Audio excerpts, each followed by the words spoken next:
For today's video mga kahabi, samahan niyo po ko sa ating first ever online Koi Grow Challenge competition. Yes, tama po kayo na narinig, naging online judging po yung sinalihan nating Koi Grow Out.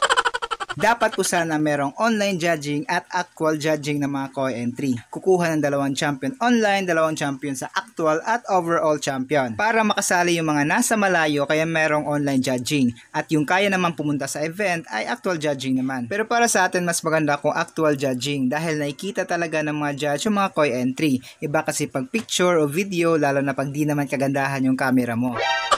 Pero kung pang malakasan naman yung camera mo at nag-grow mo pa ng solido yung iyong Koi entry, di go reveals ka na kahabi. Ngayon tanggalin naman natin yung harang ng pan para makuha natin ng maayos yung Koi. PVC pipe, net at cable tie pala yung gamit natin sa paggawa nitong harang. Itabi na din muna natin itong aerator para makita natin yung isda. Di ko alam meron pala tayo ditong spider cat. Ibaba ko na muna baka maging catfish. Di ko alam kung excited ba itong puson to sa judging ngayon or gusto niya lang kainin yung mga isda. So yun po mga kahabi, napakasaya lang din talaga sumali sa mga actual judging na kakilala ka ng mga bagong kahabi, natututo ka sa mga ways nila ng pag-groom ng Koi at pwede mo ma-apply sa mga susunod na grow-out na sasalihan mo or sa simple pag-aalaga mo lang sa iyong mga isda. Nasabi ko yan dahil na rin sa 2 grow-out challenge na nasalihan ko. Sobrang saya, dami mo pang matututunan, sarap pa ng pagkain, mabubusog ka pa.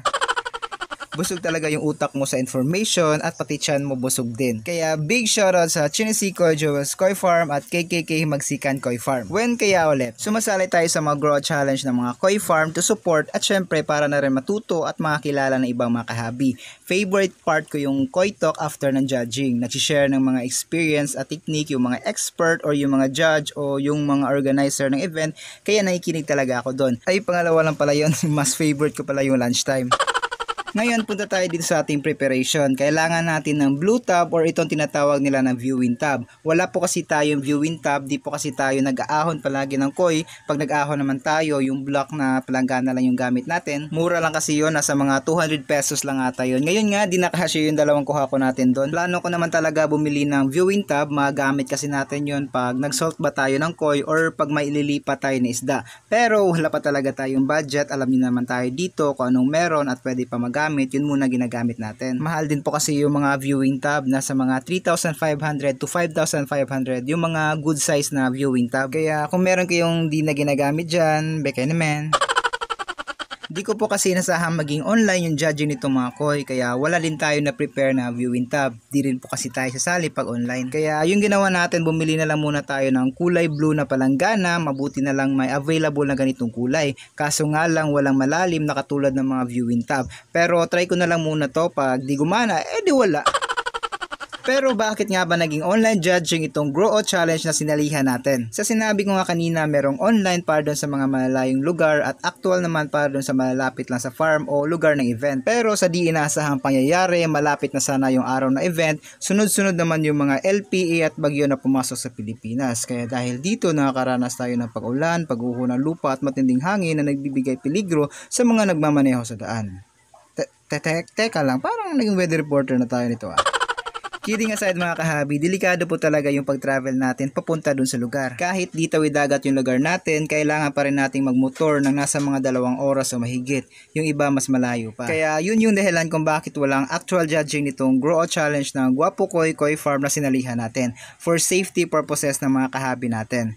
Tama naman po yun, mas importante yung ating kaligtasan. Marami pa namang susunod na Grow Out Challenge na pwede natin salihan. So ngayon punta tayo dito sa ating isda mga kahabi. Ito po ay isang Utsuri Mono, black base Koi at meron po itong 3 variety. Isa na po itong isda na group natin. Ito ay isang Shiro Utsuri, white and black color, tapos meron ding Hai Utsuri, red and black naman ang kulay, at yung isa naman ay Ki Utsuri, yellow and black naman at consider as rare Koi. Yung nag-groom naman natin sa mga unang Grow Out Challenge na nasalihan natin ay variety naman ng Gosangke. Kuha ko yung white and red. Showa at Sangke naman ay red, white and black. Magkaiba nga lang sa pattern. Doon mo sila makikita or makikilala. 2 klase din ng Shiro Utsuri itong kasama sa Grow Out Challenge na to. Isang Shiro Utsuri at Ginrin Shiro Utsuri. Yung pagkakaiba nila ay Ginrin yung isa. Ano nga ba yung Ginrin?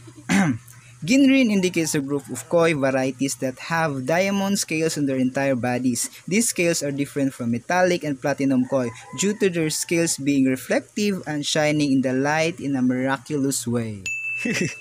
Uy, angay. Oh, di ba? Galing ko, no? Nag-google na pa natin 'yan. At yung meaning po pala ng Shiro in Japanese ay reflection. So basically, yung Ginrin ay makintab na koi. Yun lang pala, yun ang haba pa na explanation mo, Nilo. Ginrin Shiro Tsuri po sana yung kukunin natin, kaso nga lang sa sobrang layo ng number natin ng pag-pick ng koi ay naubos na yung Ginrin na nasulat natin. Kaya itong non-Ginrin na Shiro yung napili ko at nagagandahan din naman ako sa pag-pick or na-pick ko na to. Ito nga po pala yung napili natin, S18, at ito na po siya ngayon, 45 cm na. Tara, sukatan natin. Dito ko na din siya sinukat sa kanyang DIY na viewing tab. Medyo malikot din siya kaya di natin kaagad makuha yung sukat. Plus di pa tayo sanay kaya medyo nahirapan tayo. Di kasi tayo nag-aahaw ng koi, yung filtration lang yung palaging ginagalaw natin. Siguruhin po talaga natin gawin yung maintenance ng ating pan para di po magkasakit yung mga alaga isda natin para palagi po silang healthy. Ngayon, ano na yung sukat? 45 cm. Confirm, 45 cm. Galing na po sa kanya, guys.